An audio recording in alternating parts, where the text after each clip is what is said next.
Looking at our world from a theological perspective. This is the Theology Central Podcast, making theology central. Good afternoon, everyone. It is Saturday, August the 6th, 2022. It is currently 1:32 p.m. Central Time, and I'm coming to you live from Abilene, Texas. Well, it's Saturday. It's the weekend. And you probably remember many of those popular pop songs that talked about working for the weekend, right? The weekend is here. It's time to cash the paycheck, go to the club, have a party, pursue the weekend, right? I mean, we thank God that it's Friday. We thank God that we don't have to go back to work unless you work on the weekend. But for many people, you can't wait till that clock says 4 o'clock or 5 o'clock on Friday and it's the weekend. And then you immediately run into the weekend, rush into the weekend to pursue maybe hanging out with friends, maybe a barbecue, the park, hiking, whatever activities you enjoy. But you run into the weekend to grab onto as many of those things as possible, to enjoy them as much as possible before you wake up on Monday and you're right back into the same routine. Get up, go to work, make some money, come home, go to sleep, get up, go to work. The daily routine. But in the midst of that daily routine, there's a lot of things that we run around trying to grab onto. There's a lot of things we pursue. There's a lot of things we give our focus to, our attention to, our affection to, our love, our excitement. So just look back over the last 7 days. What have you been excited about? What have you given yourself to? What have you tried to grab on to? Is it possible that you've spent a lot of time, maybe over the last 7 days, maybe over the entire summer, maybe most of 2022, maybe a good portion of your life is you're constantly trying to grab onto and pursuing the word Hebel. Hebel. Are you grabbing onto Hebel? Are you pursuing Hebel? Now, the word, actually, we should not, the letter B there should actually be given a V sound. So instead of saying Hebel, we should say Hevel. Hebel, but it's stated as if the B is a V. So it's Hevel. Or some would say Havel. Are you familiar with the word Hebel, Hevel, Havel? Are you familiar with the term? You may not be familiar with the term, but trust me, most of us spend our life pursuing this, grabbing onto it, trying to hold on to it. And maybe at some point we realize, what are we grabbing onto? This is just Hevel. This is just Havel. This is just Hebel. This is, even if we don't know how to say the word correctly, it's just, are you familiar with the term? You should be very familiar with the term. Here's the reason why. Here's the reason you should be very, very familiar with the term. The word is used 73 times within the King James. It's translated one way 61 times that you are very familiar with. It's translated another way 11 times. You should be pretty familiar with that. And then the last, you wouldn't really care about that one. But the word, again, it's Hebel. So some people will say Hebel, but it's actually the B sound gets a V, so it's Hevel. And I think the correct way to actually say it is Havel. Are you familiar with it? Again, even if you don't know the word, trust me, you've spent a good portion of your life grabbing onto it, holding on to it, convincing yourself that it's something significant when in reality, it isn't. What am I talking about on this Saturday afternoon? What am I talking about? Well, I think there's a more interesting way to introduce this. I've given my attempt, but let me tell you why we're talking about this word, because this morning I was listening to something and it was all about the word Hevel or Havel or again, some people, if you were just to read it in the English, you would say Hebel because it's Hebel, but the B sound gets a V. Yeah, this is the reason we're talking about it, because this is what I heard this morning. Listen carefully. Do you remember the first time you played with soap bubbles? What about the last time? One Saturday, 5 years ago, my two youngest sons and I set out to make the biggest, baddest soap bubble in the neighborhood. Online, we found a recipe. Now stop right here. Do you remember the last time you played with bubbles? Do you remember? Was that ever a big thing for you, playing with bubbles? Did you find that fun? Did you find it entertaining?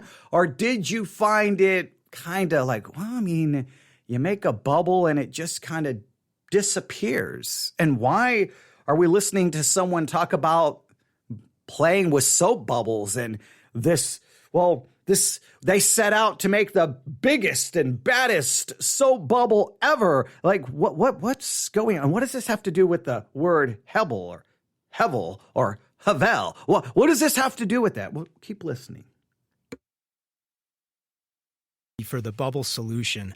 It called for water and dish soap and 99.7% pure vegetable glycerin. We filled a 5-gallon bucket with it, then made the biggest, baddest bubble wand you ever did see. 2 wooden dowels as long as baseball bats, connected by a 6-foot loop of string, with one end weighted down by several 1/4-inch washers, the string threaded through their centers. We carry it all outside to the front yard, and my son Titus soaks the wand assembly in the bucket. He brings it out, the dowels over his head, and slowly pulls them apart. The sopping wet loop of string begins to separate, weighed down by the washers on the lower half, as Titus steps backward into the light breeze behind him. Out from his soapy wizard's wand comes a glossy, glittering, iridescent mass, appearing like a Patronus, gliding like the Hindenburg. It was magnificent. And then, whoosh, it was gone. A slight gust of wind, and it vanished like it wasn't even there. And that was just the beginning of 2 hours of pure, soapy wonder. Now, I want you to really hear that.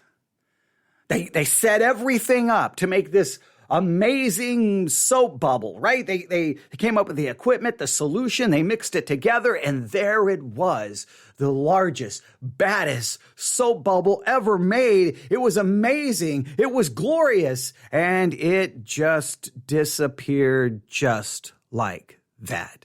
One small gust of wind, and it was gone. It was all of that effort, all of that focus to make it, and it disappeared in seconds. You saw it. It looked glorious. It looked awesome. Maybe it made everyone cheer. Maybe it brought smiles to everyone's face, and then it was gone. I know what you're thinking. What does this have to do with the word Hevel? What is it? What does it have to do? And why is that word used 73 times in the King James Version of the Bible? What is going on? Well, let's see if they explain. A soap bubble, big or small, many or just one. Captivating, fascinating, here in the moment and gone in a flash. It's an image for the Hebrew word Hevel. Hevel, spelled Hebel, but with the B pronounced as a V. There are other images besides soap bubbles that could capture the various experiences behind Hevel. A silky thread of smoke spiraling upward from a freshly extinguished candle. A delicate spider web shimmering in the morning light. Those also could be icons of Hevel. Hevel is one of the favorite words of the Hebrew author responsible for the Old Testament book of Ecclesiastes. Oh, now we're getting somewhere. Hevel is one of the favorite words used for the author of Ecclesiastes. And it does not take long for the word to show up. In fact, I've got the book of Ecclesiastes right here. Ecclesiastes chapter 1, verse 1. The words of the preacher, the son of David, king in Jerusalem. Okay, no Hevel there. No, not there yet. Verse 2. Vanity of vanities, saith the preacher. Vanity of vanities, all is vanity. Now, if you'll look up an interlinear, right? If you open up an interlinear, you'll click on verse 2. You open up the interlinear, and guess what you're going to see? Vanity, Hevel, of vanities, Hevel, vanity, Hevel, of vanities, Hevel, all is vanity, Hevel. It's used multiple times in verse 2. And if you click on the word Hevel, you'll notice that it's this Hebrew word. H 1892. Hevel. Hevel. Hevel. See, that's why I was stating it that way, because that's the way I was taught Hevel. Now, on the program we were just listening to, they say Hevel, which is okay, but Hevel is the way I would have given it to you if I was doing this on my own. But I wanted to use their explanation, and I wanted us just to work through the word. Again, if you look at it, it's Hebel. The B gets the V sound, so it's Hevel, Hevel. That's the Hebrew word. That's the Hebrew word, and that Hebrew word is illustrated perfectly with the idea of spending all of that time trying to put together the biggest soap bubble that you can, and it just pops. It just vanishes. It just disappears. All around you is Hevel. All around you is vanity of vanities. Meaningless, meaningless, meaningless, meaningless, meaningless. It is all around you. And whether you like it or not, the reality is you and I spend a lot of time pursuing Hevel, pursuing that which is vain, that which is empty, that which is meaningless. So again, the Hebrew word, let's listen to it one more time. Strong's H 1892. Hevel. Hevel. Hevel is used 73 times. It's translated vanity 61 times and vain 11 times. The definition is emptiness or vanity, something transitory, unsatisfactory, often used as an adverb, altogether vain or vanity. But please note, it describes emptiness, something transitory, unsatisfactory. Something that is there and boom, it is gone. And it ultimately leaves you, empty, unsatisfied, unfulfilled. The outline of biblical usage, it can be used to describe vapor, breath, vapor, vanity. It's something that's there and then it is gone. It's just, you see it, you try to grab onto it, but you can't truly grab onto it. You may pursue it, you may think you have it, but you're left with meaningless, meaningless, meaningless, vanity, vanity, vanity. Useless, useless, worthless, worthless. But it takes a long time for us to realize how empty and meaningless it is, but we grab onto it. And if you listen carefully, Ecclesiastes gives you a very important clue. Listen carefully. Ecclesiastes chapter 1, verse 2. Vanity of vanities, saith the preacher, vanity of vanities, all is vanity. What profit hath a man of all his labor which he taketh under the sun?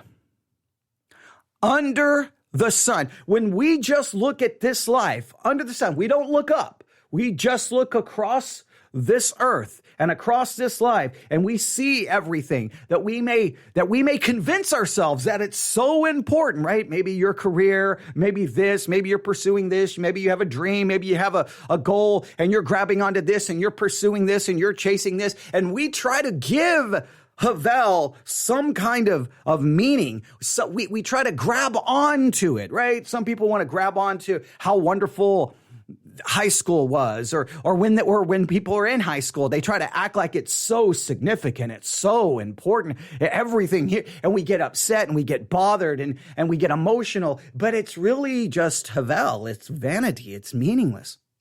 People at their jobs, they act like that, the whole world hinges on everything that happens within that place of employment on that given day. And people get upset and they argue, and people are, using politics and office politics to maneuver to get positions, to get this, to get that. They want recognition. They want to be rewarded. And it's just so much of their life is given to it. And it's just Havel. It's vanity. It's meaningless. It's empty. No matter how much you try to grab onto it.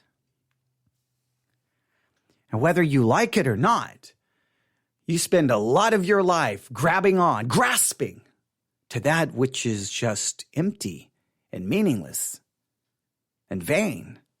In fact, everything under the sun, in a sense, its essence really is Havel. Now, let's see what they have to say about this.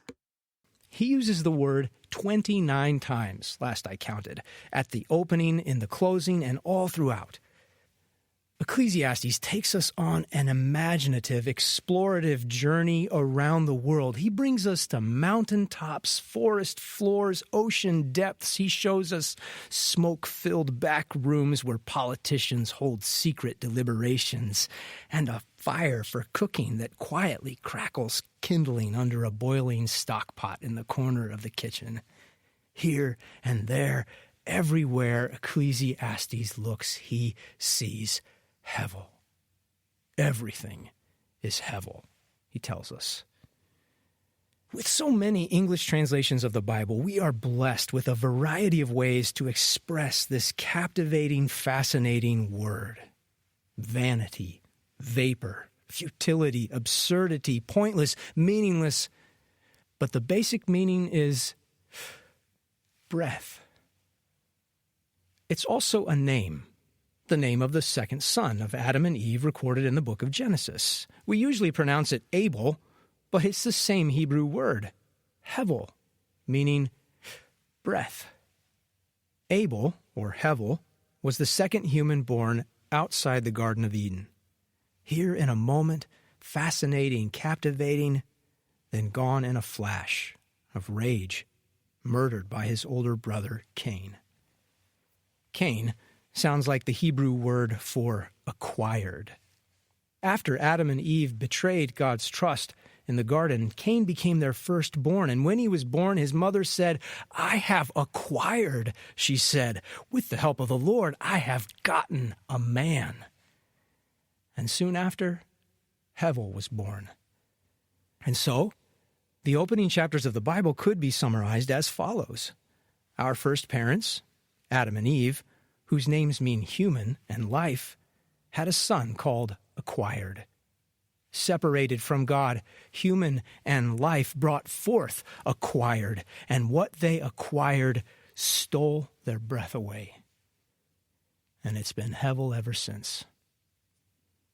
For a native Hebrew speaker saturated in these Old Testament accounts, the word Hevel was rich with multiple meanings, which may be why it's difficult to pick just one English word to render it. The word evokes the wonder and the weariness of life.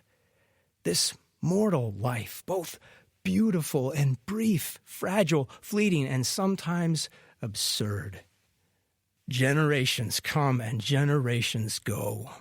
Ecclesiastes tells us in his opening chapter. The sun rises and the sun sets, and it hurries back to the place where it rises again. The wind blows to the south, turns and blows to the north. Round and round it goes, ever returning to its course. All the streams flow into the sea, but the sea is never full. To the place where the streams came from, there they will return. All things are wearisome, more than one can say. What has been will be again. What has been done will be done again. There is nothing new under the sun. Nothing new under the sun. Linus says to his friend, "What's wrong, Charlie Brown?" "I just got terrible news," Charlie Brown answers. "The teacher says I have to get an A on my report or I'll fail the whole course. Why do we have to have all this pressure about grades, Linus?" Linus says, "Well, I think the purpose of going to school is to get good grades so that you can go on to high school. And the purpose is to study hard so that you can get good grades, so you can go to college. And the purpose of going to college is so you can get good grades and so you can go on to graduate school. And the purpose of that is to work hard to get good grades so we can get a job and be successful, so that we can get married and have kids, so that we can send them to grammar school and get good grades so that they can go to high school and get good grades so they can go to college and work hard.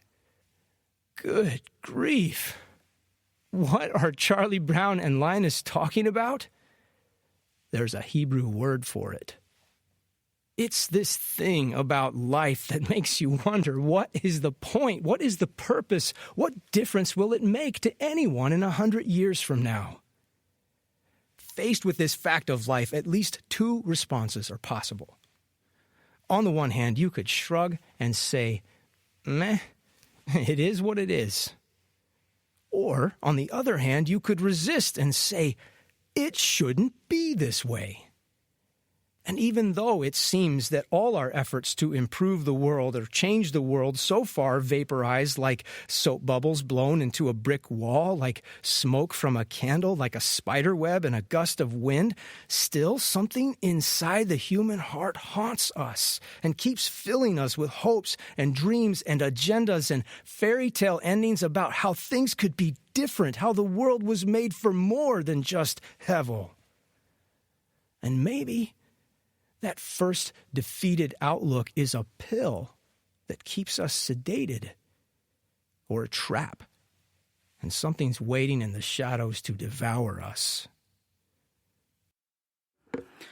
Now, they do a very good job here of helping us feel a little bit of the utter hopelessness with the reality of Hebel. It is the reality of life under the sun. It is meaningless and it is useless. We convince ourselves that things have more meaning than they actually do. We grab onto it. We convince ourselves that what we're doing at our job means more than it actually means. We convince ourselves that when we're in school that it actually means something. We convince ourselves that certain relationships really mean something more than they do. But all you need to do today is just stop listening to me, or as you're listening to me, just walk out of your house, get in a car, drive to a cemetery, and just start walking and reading the headstones. Just start reading them, looking at the dates. Look at the date they were born, look at the date that they were died, and then ask yourself, did this person's existence really mean anything to anyone? They were there, they were gone, and life did not even pause for a second at their end, at their departure, at their death. I've talked about it so many times.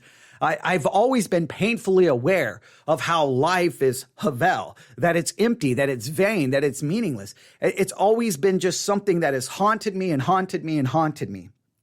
So I've always, in a sense, focused everything almost with kind of a detachment. Like everyone's running around thinking that this is important, and I'm always the one going, you realize none of this really means anything. You're getting bothered, you're getting upset.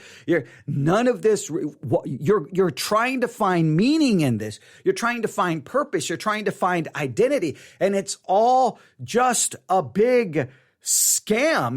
There's nothing there. It's there and it's gone. It's a bubble that you're trying to grab onto, but you're never really truly going to be satisfied, truly going to be happy. You're just trying to convince yourself that it had more meaning than it does. It doesn't mean anything.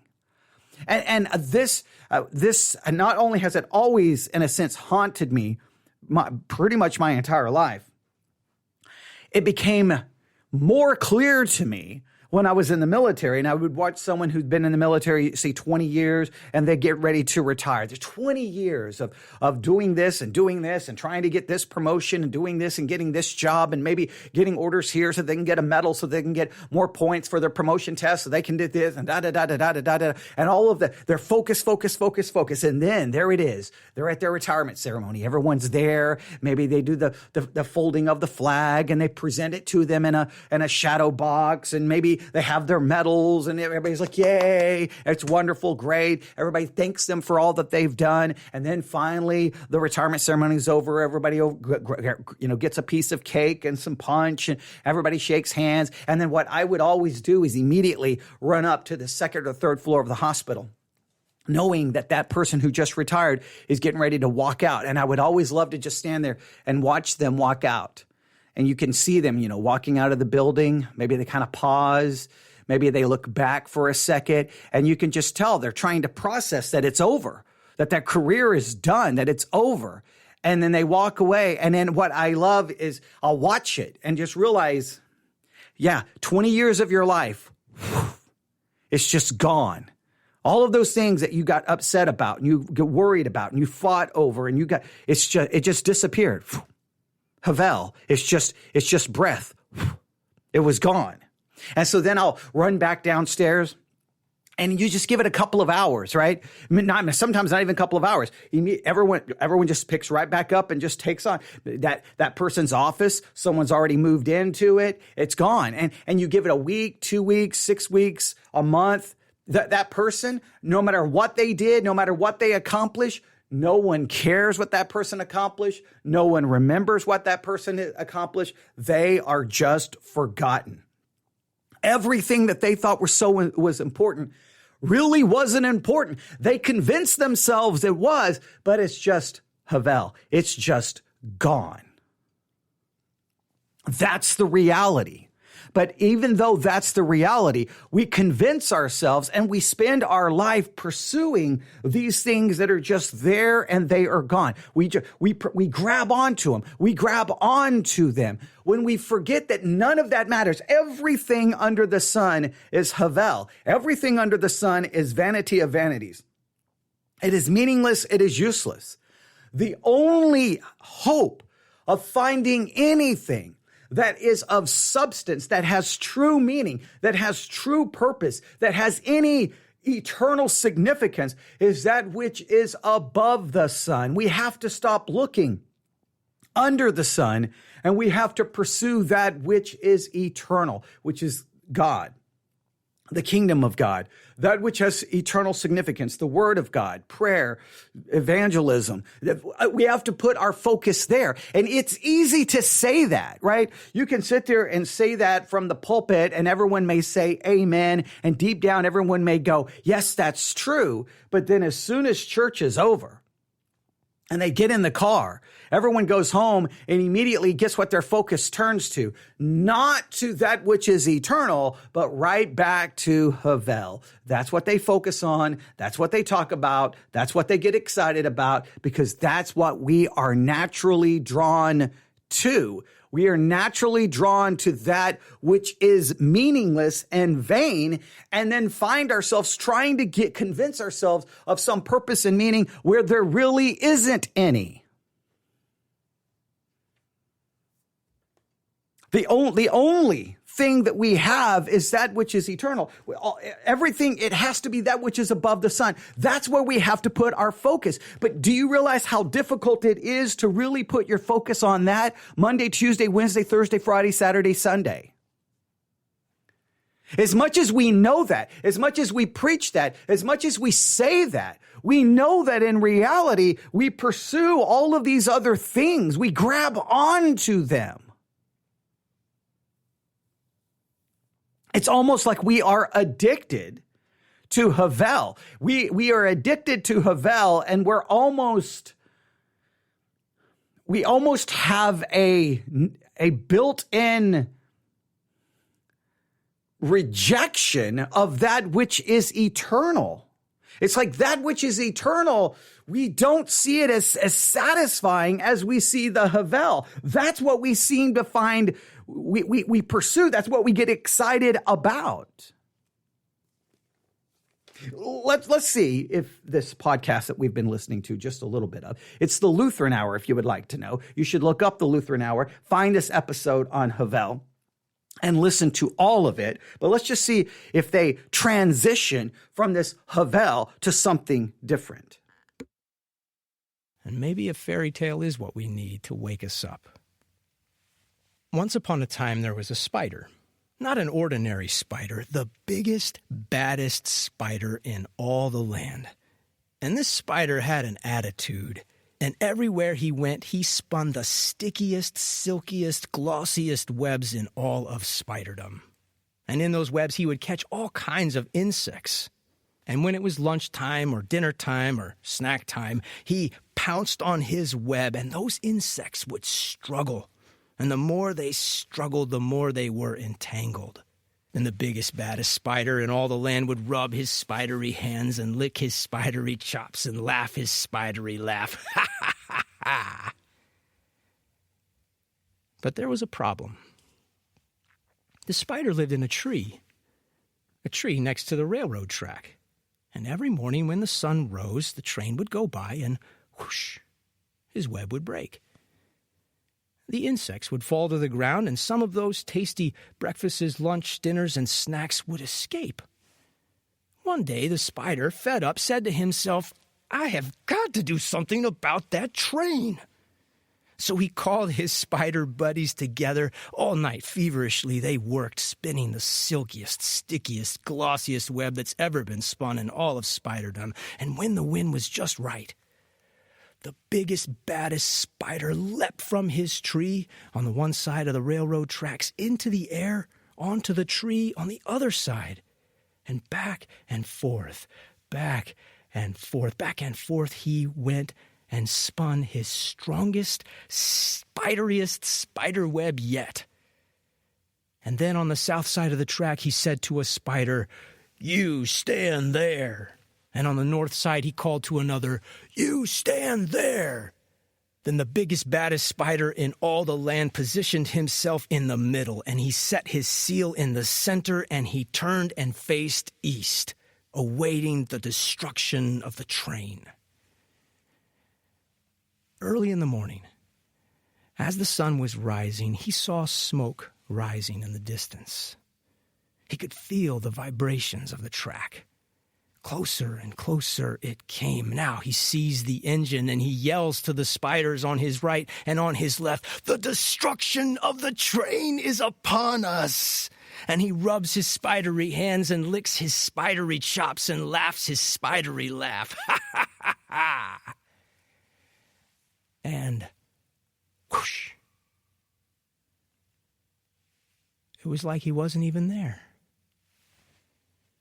I shared one Hebrew word with you today. Could I share a couple more? It's the phrase Talitha Kum. It comes from one of the ancient biographies of Jesus of Nazareth, the Gospel according to Mark. Jesus gets a request for help. It's a frantic father who comes from the crowd and says to him, "My little daughter is sick. She's dying. Please come and put your hand on her so that she will be healed and live." Jesus goes with him. And on the way, before they reached the house, some people came from the man's house and told him, "Your daughter is dead. Why trouble the teacher any longer?" And Jesus, overhearing what they had said, he says to the man, "Don't be afraid. Only believe." "Trust me," Jesus says. They come to the house, and Jesus sees a commotion, people weeping and wailing loudly. And after he entered in, he says to them, "Why are you making such a commotion and wailing so loudly? The child is not dead, but sleeping." And they began to laugh at him. And after he put them all out, he takes along the girl's father and mother and those who were with him. And he goes into where the child was, and he takes her by the hand, and he says to her, "Talitha Kum," which means, "Little girl, arise." And whoosh. It was like death wasn't even there. She got up, started walking around. She was 12 years old. And they were all amazed because they knew that she was dead. And he says to them, Give her something to eat. Jesus of Nazareth is no fairy tale. He did many things like this in ancient Israel. They are written down and recorded. And he was a threat to the biggest, baddest power in all the land. Not the political or religious powers, but the dark spiritual power behind them. That same dark power that had persuaded Adam and Eve to acquire more. The same power crouching at Cain's door, coaxing him to kill his brother. That same power that catches us in the ancient lie that Hebel is all we were made for. That's the power Jesus threatened. And when they put his crucified dead body in a tomb, sealed it shut, set guards on either side, saying, you and you stand here and there, Easter morning came, the sun rose, and Jesus went through it like it wasn't even there.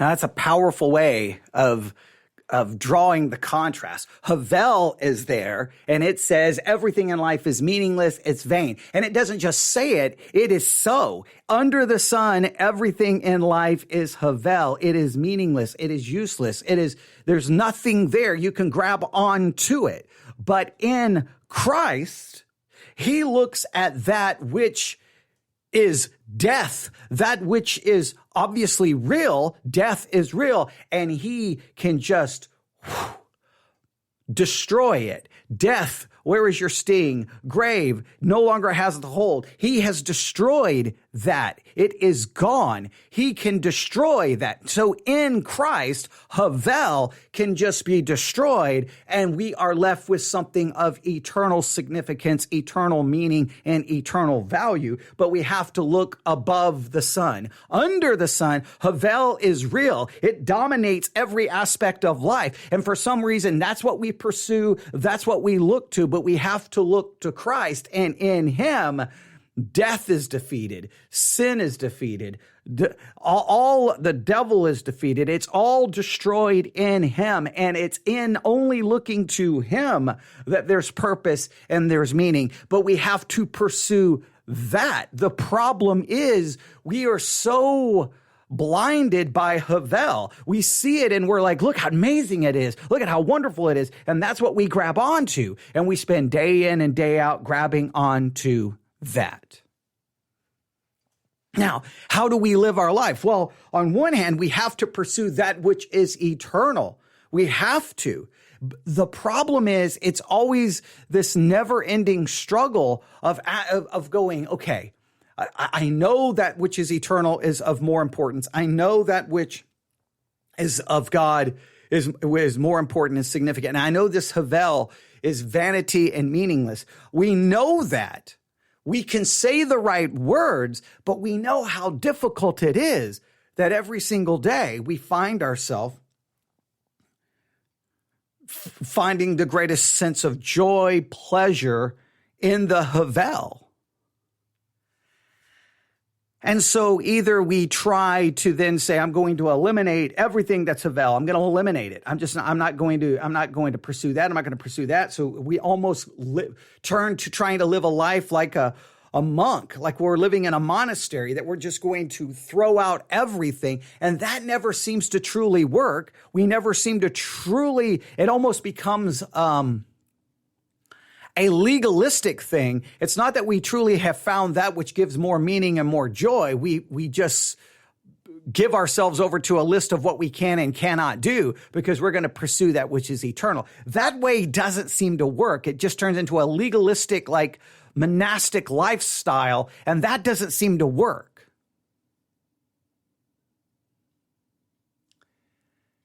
So how do we find that balance?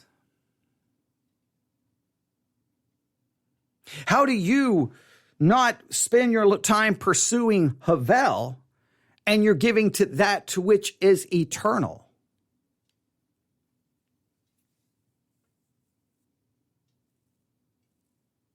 Is there a way to bring the eternal, that which is above the sun, and bring it under the sun, so that while we live in this world, and yes, we find joy in this, we are doing so because of the presence of the eternal under the sun. In other words, it's either we take this really like, okay, everything under the sun, I'm not going to do this. I'm not going to do that. I'm not going to do this. I'm not going to watch this. I'm just going to eliminate everything under the sun. And I'm going to give myself to that which is above the sun. And no matter how much we try to claim to do that, usually it doesn't ever truly happen. Some people do, but they always seem very miserable and unhappy. And it almost becomes a sense of spiritual pride. Oh, I don't watch that. And we don't own a television and we don't do this and we don't look at us. I don't know if that's the answer. I think the answer is somehow we can bring the eternal under the sun so that when we do pursue these other things, we're doing so in an eternal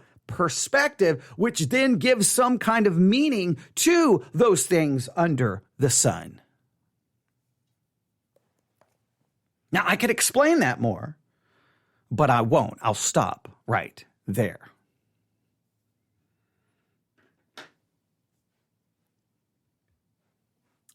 The word Hebel. Some may refer to it as Hebel, which would be wrong. It's the B sound gets a V sound. So at best you would say Hevel, but the actual Havel. That's the Hebrew word I want you to think about today. And the Hebrew word Havel tells you that everything around you, everything under the sun is vanity, it's meaningless, it's useless. But Jesus Christ entered into this vanity, this meaninglessness, and he, in a sense, destroyed the meaninglessness. He defeated it. And in him, we have meaning and purpose.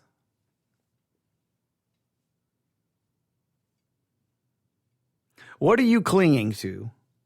What are you holding on to today? You can email me your thoughts, newsif@yahoo.com, newsif@yahoo.com. That's newsif@yahoo.com, newsif@yahoo.com. I would love to get your thoughts and perspective on this. Now, the podcast we were listening to is the Lutheran Hour. I would challenge you to look up the Lutheran Hour, listen to the rest of that episode. There's about another 13 minutes left. Go listen to it. I think it will, that they will, well, you can just see where they take the discussion. It'll be well worth your time. The Lutheran Hour. I think that's the episode from like 2 weeks ago, maybe a week ago, 2 weeks ago. It's called it's just the Hebrew word, Hevel or Havel. It's spelled Hebel. So when you see it, you'll know that's the episode. And I would definitely challenge you to listen to it, to add to this discussion, to supplement what we have said. We use what they did, and we supplemented it. And now that we have kind of brought our discussion to some kind of a conclusion, I'll point you back to that to supplement what we have done. So it's kind of like if you put it all together, I think you'll benefit greatly from it. If you can't find the episode, just email me, newsif@yahoo.com. and I'll send you the link. But you should find the Lutheran Hour wherever you get your podcast. It's an episode that I think you should definitely finish listening to. All right, thanks for listening. Again, newsif@yahoo.com, newsif@yahoo.com. All right, thanks for listening. Everyone have a great day. God bless.